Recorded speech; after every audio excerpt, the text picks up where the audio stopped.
Hello नमस्कार सबैजना मित्रहरूलाई मेरो पूर्वेली लाउरे युट्युब च्यानलमा स्वागत छ।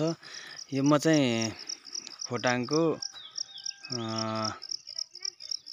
दक्षिणी भेगमा छु। ल हेर्नु, यहाँ चाहिँ पानीको यति धेरै हाहाकार छ। यो चाहिँ आकाशबाट परेको पानी यसरी जम्मा गरेर ल हेर्नु, यहाँ खाने पानी ल हेर्नुस् त, यसरी जम्मा गरिँदो रहेछ। मलाई पनि आश्चर्य लाग्यो। ल हेर्नुस्, यस्तो सुक्खा छ। अनि यहाँ नभएको होइन, गर्न नखोजेको त होइन, स्थानीय सरकारले पनि यस्तो खालको ट्याङ्कीहरू बनाएको छ। तर पानी नभएको कारणले गर्दाखेरि चाहिँ यो ट्याङ्कीको कुनै पनि औचित्य नभएको। ल हेर्नुस्, यहाँ यस्तो सुक्खा छ।